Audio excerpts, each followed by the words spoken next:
Vídeo de hoje do canal do Nicola com muitas novidades. Vou falar, por exemplo, sobre o Palmeiras que está negociando um volante com o Atlético Paranaense e também informações sobre o motivo que levou o Palmeiras a preferir o Murilo ao Salcedo.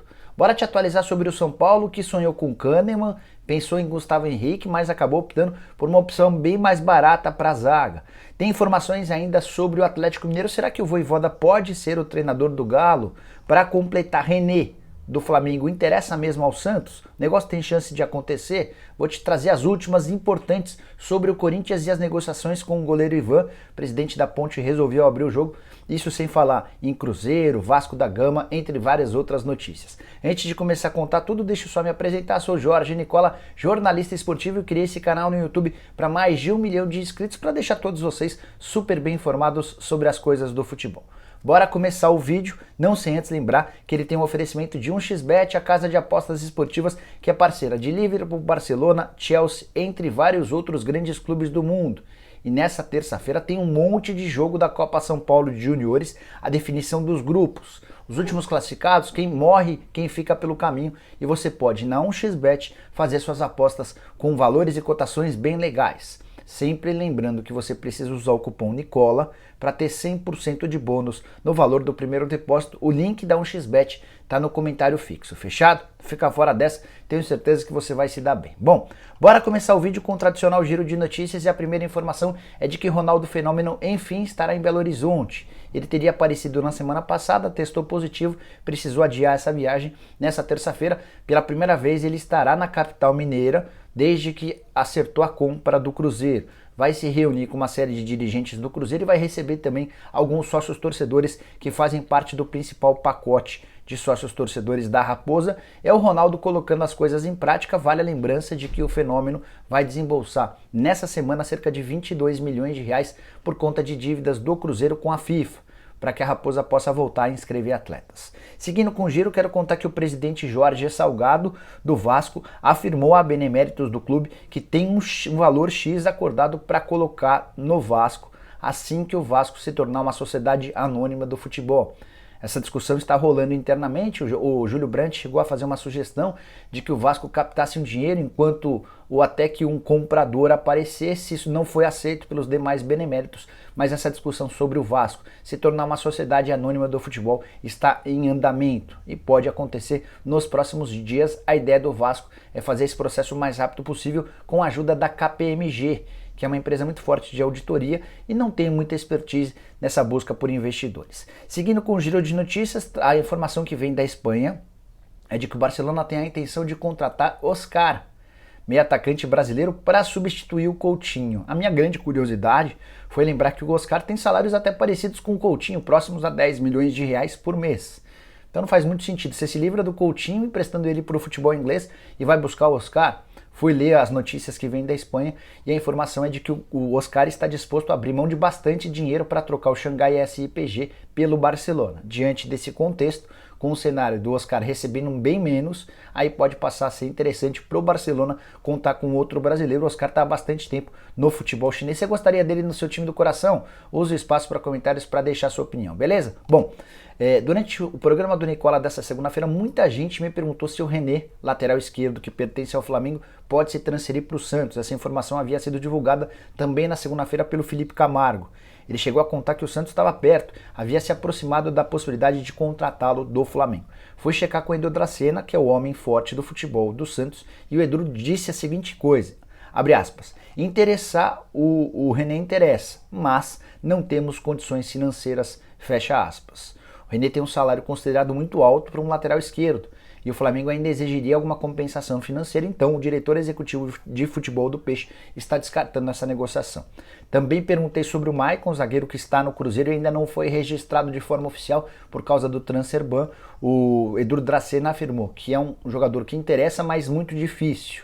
E diante desse cenário, o Santos pode precisar de atletas mais baratos. Por falar no Santos, nessa terça-feira o Santos espera pelo Ricardo Goulart para a realização de exames médicos e assinatura do contrato. Nessa segunda, algumas horas atrás, o Lucas Venuto teve seu contrato rescindido com o Peixe.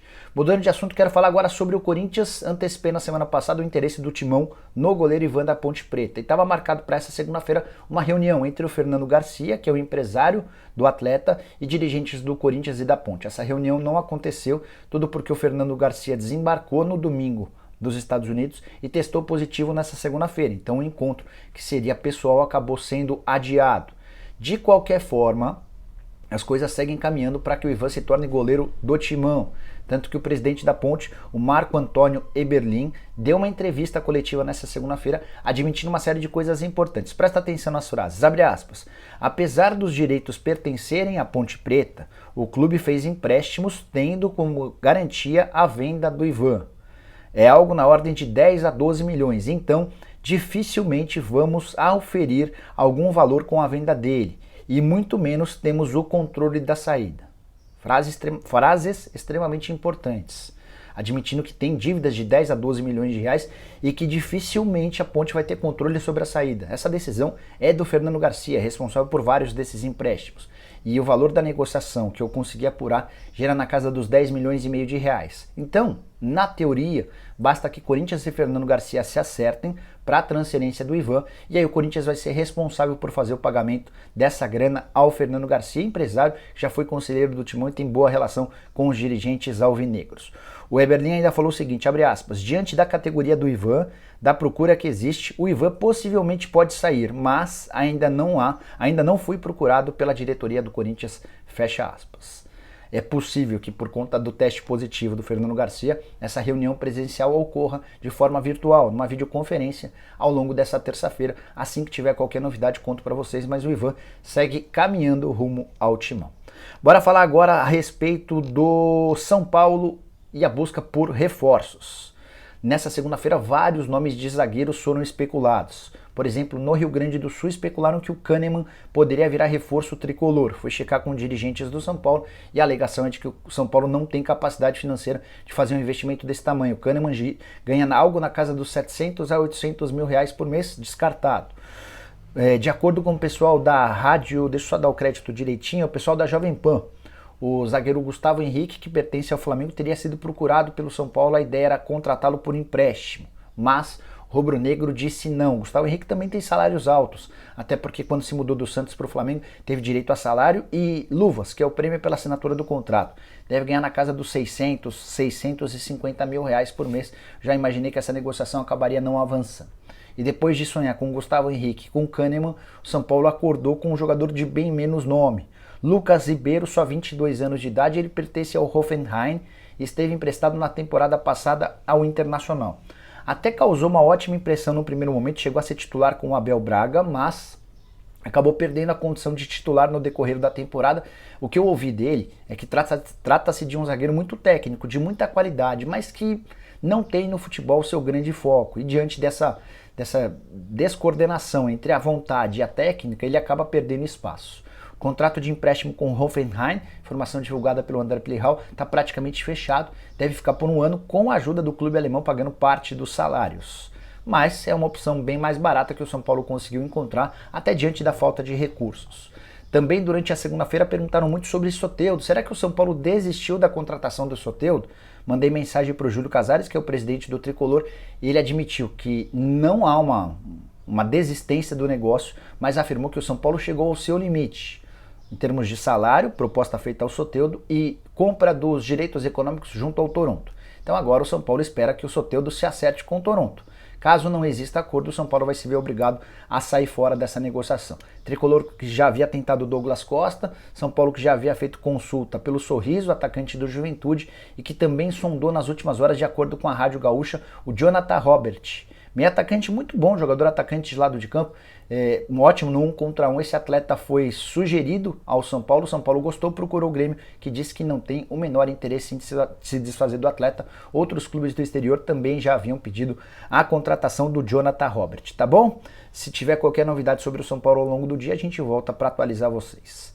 Bora contar agora a respeito do Atlético Mineiro, que se vê numa situação extremamente delicada na busca por técnico. Todas as primeiras investidas não deram certo. O Jorge Jesus pediu 10 dias para pensar, mas o Atlético percebeu que ele não quer vir trabalhar no Brasil nesse momento. Carlos Carvalhal, por mais que o Carvalhal em vários momentos tenha aceitado a proposta do Galo, não houve acordo com o Braga, que é dono dos direitos econômicos e que é dono do contrato do treinador e que é 10 milhões de euros de multa rescisória. O Atlético chegou a fazer a proposta pelo Paulo Fonseca, técnico português que quer continuar trabalhando por lá. O Atlético recentemente ouviu um não do Eduardo Berizzo, que é um argentino ex-treinador da seleção paraguaia, e diante de toda essa dificuldade, o Atlético pode começar a ter de pensar em treinadores mais próximos, técnicos que atuam no Brasil. Um dos nomes especulados até pelo pessoal da Rádio Itatiaia é do Vojvoda, treinador que fez excelente trabalho em 2021 pelo Fortaleza. Fui checar essa história com um dirigente do Galo e a resposta desse dirigente foi a seguinte, abre aspas, perguntei, vocês têm interesse no Vojvoda? A resposta foi, óbvio que não. Acabou de renovar lá, o Vojvoda renovou com o Fortaleza por mais uma temporada. Aí a pessoa escreve para mim assim, não vai pela internet, porque nós aqui não vamos. Esse dirigente do Galo completa. Está complicado, porque queremos escolher bem e não vamos ser apressados para azar dos que torcem contra, fecha aspas. A diretoria do Atlético sabe da necessidade de contratar um técnico o mais rápido possível, sabe que a reapresentação do time está marcada para a próxima segunda-feira, mas prefere a cautela e a prudência a contratar algum treinador de forma precipitada e depois se arrepender. Mas, diante de tantos nãos, é natural que a gente comece a ver especulações até de treinadores brasileiros. Será que pode pintar o Renato Gaúcho? Se gostaria, eu uso o espaço para comentários para deixar sua opinião, beleza? Seguindo por aqui, bora... só antes do Galo, só para fechar, Vitor Pereira e Eduardo Cordeiro estão descartados. Eu já havia conversado com dirigentes do Atlético. O Vitor Pereira tem problemas com o Hulk. O Atlético não vai correr esse risco. E o Eduardo Cudê, além de ter uma multa alta no Celta e contrato até 2024, não teve uma relação muito boa na reta final do trabalho dele com o Rodrigo Caetano lá nos tempos de Internacional, tá bom? Quero fechar o vídeo te atualizando sobre tudo no Palmeiras. Muitas informações. Começar com a informação exclusiva. Matheus Fernandes, volante contratado pelo Palmeiras no ano passado, está muito perto de virar reforço do Atlético Paranaense. Contrato de empréstimo por uma temporada. Faltam pequenos detalhes burocráticos que podem ser resolvidos ainda ao longo dessa terça-feira. Matheus Fernandes, que era também pretendido pelo Fortaleza, mas Palmeiras optou por negociá-lo com o Atlético Paranaense por ter a convicção de que ele vai ser extremamente importante dentro do esquema montado pelo Alberto Valentim. Então, pequenos detalhes burocráticos separam esse anúncio. Bora falar agora sobre chegadas. O Palmeiras está muito perto de fechar com o Murilo. Ele é esperado nas próximas horas para a realização dos exames médicos e para assinar um contrato de 5 anos. O Palmeiras vai comprá-lo do Lokomotiv Moscou, algo na casa dos 2,5 milhões de euros por 80% dos direitos econômicos. A pergunta que você deve estar se fazendo é, Nicola, tá bom, o Murilo tá chegando, mas e o Salcedo, que virou o xodó da torcida? Nem o Salcedo, nem o Dulanto serão contratados. Com a chegada do Murilo, o Palmeiras encerra a busca por zagueiros.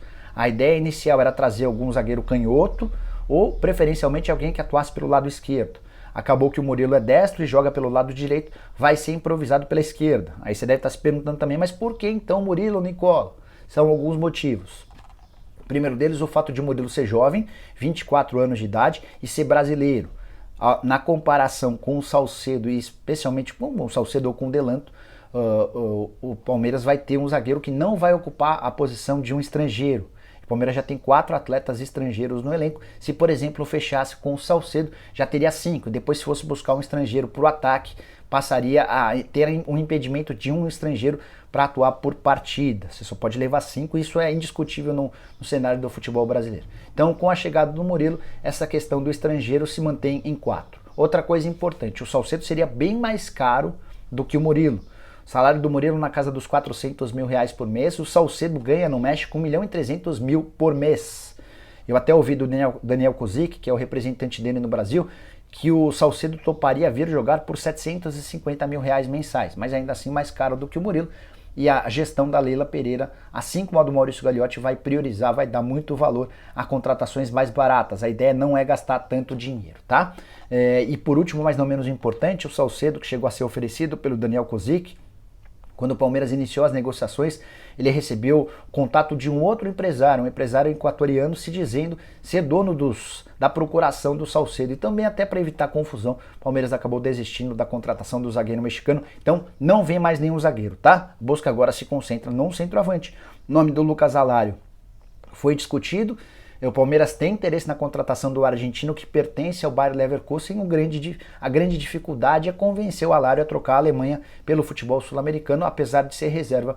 Ele entende que nesse momento seria um atraso na carreira trocar o futebol europeu pelo futebol sul-americano. E você, o que você pensa a respeito do Alário?